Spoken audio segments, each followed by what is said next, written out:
What's the difference between night terrors and nightmares?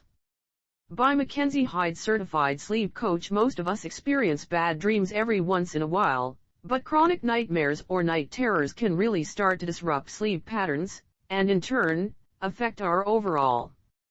Most of us experience bad dreams every once in a while, but chronic nightmares or night terrors can really start to disrupt sleep patterns, and in turn, affect our overall health. Maybe you've been experiencing frequent recurring nightmares related to recent stress or trauma, or perhaps the nightmares seem more realistic, almost like you're awake when they are occurring. Whether you're plagued with night terrors or nightmares, the treatment for both problems tends to overlap: better sleep hygiene and stress management. What are nightmares? Around 50 to 80% of adults experience nightmares occasionally. However, once nightmares begin to significantly disrupt sleep, this leads to nightmare disorder. Only about 2 to 8% of people suffer from a nightmare disorder.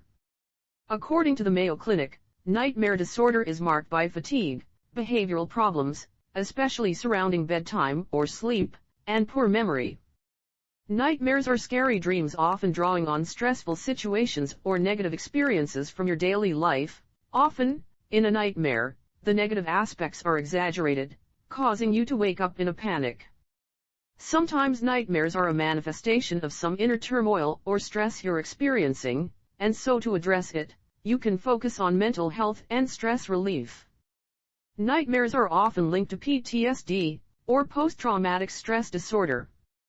Other nightmare triggers include other sleep disorders, like restless leg syndrome, anxiety, and poor sleep. Yes, poor sleep can lead to nightmares, which can lead to even less sleep, creating a vicious cycle.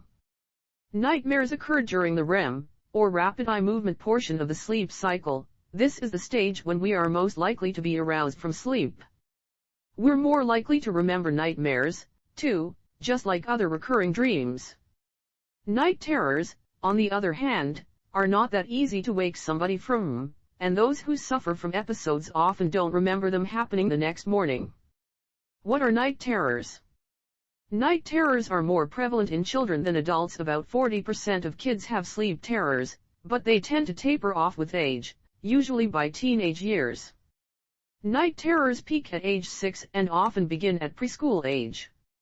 Despite their similar names, night terrors are a little different than nightmares because of when they occur during the sleep cycle. Nightmares happen during REM sleep, so they tend to gradually build up and then end, just like a dream would. They can cause distress to the sleeper, but usually not to an extreme degree, unless they have nightmare disorder. Night terrors, on the other hand, occur during non-REM, or deep, slow-wave sleep. As a result, they are much harder to wake up from and can cause the sleeper to think they are still sleeping when they are awake, or vice versa. This can sometimes lead to injury or sleep paralysis.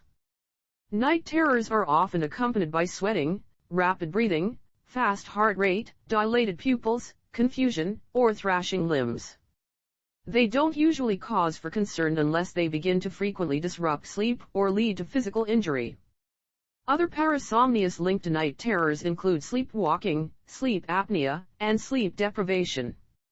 How to prevent and treat nightmares and night terrors? Sometimes it can be hard to tell whether you are experiencing night terrors or nightmares because the symptoms often overlap. However, you can usually tell the difference by the time of day you experience them. Night terrors happen during the first third of sleep, and nightmares happen during REM sleep, or towards the end of sleep.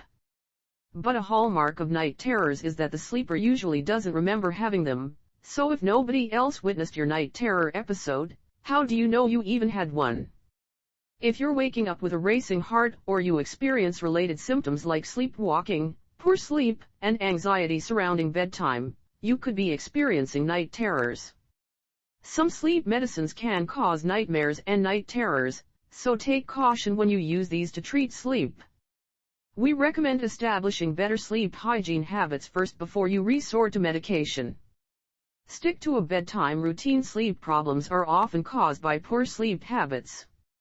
The first thing you can do to get better sleep is to establish and stick to a consistent bedtime routine, even on the weekends. Take a calming warm bath before bed. Studies show implementing this practice 1 to 2 hours before bed can improve sleep. Dim the lights in your room before bed and make sure your room is only used for sleep. No TV or other bright screens. Adults need 7 to 9 hours of sleep every night, so prioritize your day to ensure you get as close to that amount as possible. Remember, sleep deprivation can cause nightmares and night terrors as well as make them worse. To treat your child's night terrors, you can implement these same strategies for better sleep. If you find these methods aren't working, consult your child's pediatrician. There may be another underlying issue disrupting their sleep that goes beyond a better nighttime routine and enough sleep. Make your room safe for sleep. What's the difference between night terrors and nightmares? Those who suffer from night terrors or nightmares are often sleepwalkers, so they need to make sure they don't trip or fall in the night. Try sleeping on the floor, set an alarm, or lock your bedroom door. If you live with family members or friends, you can ask them to make sure you stay safe while sleeping as well. Remember, once someone is in the deepest stage of sleep and experiencing a night terror, it's harder to wake them up. Other methods: if your sleep disturbances are marked by anxiety, you may have success with cognitive behavioral therapy, CBT, a series of treatments meant to target the underlying issues disrupting sleep. Some sleep studies can uncover other sleep issues and patterns you may be struggling with. Others suffering from parasomnias have found journaling before bed can help them achieve more restful sleep. Sweet dreams. If you or your child are experiencing nightmares or night terrors, you don't have to suffer forever. Start with a healthier bedtime routine, one that is consistent and conducive to healthy sleep, and address your anxiety and stress head-on. Most likely, your sleep interruptions will begin to decrease.